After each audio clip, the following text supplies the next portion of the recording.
নিৰ্বাচন আহিলে লম্ফজম্ফটো অখিল গগৈ অলপ বেছিয়ে হয় আৰু এইবাৰ নিশ্চিত হৈছে যে তেওঁ ধৰাশায়ী হ'ব, ভেটি উচন হ'ব। সেইকাৰণে এনেকুৱা লম্ফজম্ফ কৰিছে। তেওঁৰ দিনত কি কাম হ'ল শিৱসাগৰত, বিধানসভাৰ মজিয়াত যিবোৰ অসভ্যালি কৰিলে এয়া নজিৰবিহীন। আৰু এতিয়া তেওঁ মোক আঞ্চলিকতাবাদৰ কথা শিকাবলৈ আহে। তো অখিল গগৈ যিটো ৰাজনৈতিক দলৰ লগত লগ লাগিলে, সেইটো দলৰ চৰকাৰ থাকোঁতে অসমত 860গৰাকীক হত্যা কৰিলে। জাতিৰ সুৰক্ষিত ভৱিষ্যতৰ প্ৰতি যিসকলে আন্দোলন কৰিছিলে, আন্দোলনকাৰীৰ ওপৰত টৰ্চাৰ কৰিলে, হত্যা কৰিলে। আৰু তেওঁলোকৰ লগ হৈ পেলাই তেওঁ এতিয়া আঞ্চলিকতাবাদৰ কথা কয়। আৰু অখিল গগৈক যুগ যুগ ধৰি কোনে নাজানে যে অখিল গগৈ বামপন্থী? এই কথাটো সকলোৱে জানে। মইতো আচৰিত হওঁ যে ভাও মানুহে এনেকৈ বাগৰ মাৰিব পাৰে, এনেকৈ কথা সলাব পাৰে যে এতিয়া তেওঁহে প্ৰকৃত আঞ্চলিকতাবাদী, লগ লাগিছে কংগ্ৰেছৰ লগত। তেওঁ প্ৰথমতে নিজৰ স্থিতিটো স্পষ্ট কৰক, তেওঁ আচলতে কোনপন্থীৰ মানুহ, তেওঁ নিজৰ স্থিতি স্পষ্ট কৰক।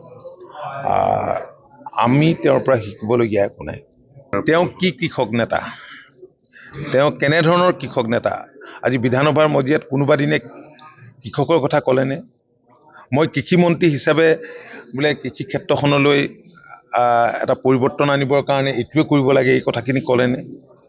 তেওঁৰ নিচিনা এজন ভণ্ড মানুহ মই ক'তো দেখা নাই। মই ৰাজনীতিক বুলি নকওঁ, ভণ্ড মানুহক ঠগ বাজ কৰি কেনেকৈ চলিব লাগে সেই কথাটো তেওঁতকৈ ভালকৈ আৰ্ট আৰু কোনেও নাজানে বুলি মই ভাবোঁ।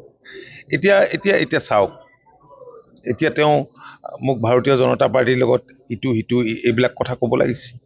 ভাৰতীয় জনতা পাৰ্টীৰ লগত আমি আছোঁ। ভাৰতীয় জনতা পাৰ্টীৰ নেতৃত্বই অসম আন্দোলনত সহযোগিতা কৰিছিল। বাজপেয়ী ডাঙৰীয়া আহিছিল। আৰু আপোনালোকে জানেই যে অসম চুক্তিখন এনেকুৱা এখন চুক্তি, হোম মিনিষ্ট্ৰী হৈছে চুক্তি ৰূপায়ণৰ নজল মিনিষ্ট্ৰী। ভাৰত বাংলাদেশ সীমান্তৰ কথা আছে, বিদেশী বহিষ্কৰণৰ কথা আছে, যাৰ কাৰণে আজি যুগ যুগ ধৰি আমি আচলতে আজি বহুদিন ধৰি আমি যুঁজ দি আহিছোঁ। কংগ্ৰেছৰ শাসনকালত কি হ'ল আমি জানো, তেওঁৰ স্থিতি কি আছিল এনেবোৰ ইছ্যুত, সেই কথাও অসমৰ মানুহে জানে। তেওঁ যদি আজি ওলোটা কথা কয়, এইখিনি আৰু মানুহে নজনাকৈ নাথাকে। আজি যে এই যে বিৰোধী ঐক্যটো নহ'ল, বিৰোধী ঐক্যটো যে এনেকৈ এইবিলাক যে হৈ আছিল, তেওঁ মূলত এইটো তেওঁ কি কৰিছিলে আমিতো সেইবিলাক কথা জানো। কিন্তু এতিয়া তেওঁ দেখিলে যে নহয়, তেওঁলোকৰ লগ নালাগিলে মোৰেই বিপদ হ'ব বুলি ভাবি খাটি বাতি ভৰিয়ে চৰিয়ে ধৰি পেলাই যেনে তেনে গৈ সোমাই পেলাই এতিয়া আকৌ তেওঁ ডাংকুপ মৰাৰ কথা কোৱা আৰম্ভ কৰিছে। মই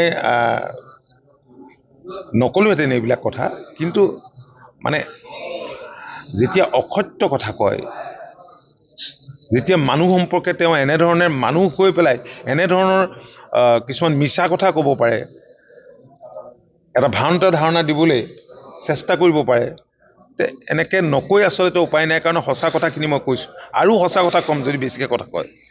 উত্তৰ নিদিওঁ। তেওঁ আচলতে অলপ বলিয়া হৈছে, তেওঁ উন্মাদ হৈ এই কথাবিলাক কৈছে।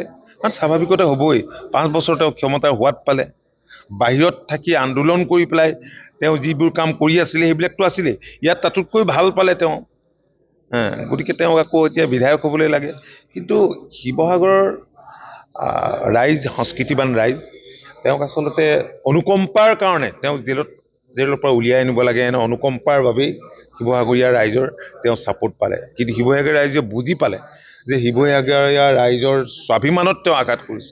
মান মৰ্যাদা তেওঁ বিধানসভাত যিবিলাক বান্দৰ জাপ দিয়ে, তেওঁ মান মৰ্যাদা তেওঁলোকৰ ধূলিসাৎ কৰিছে।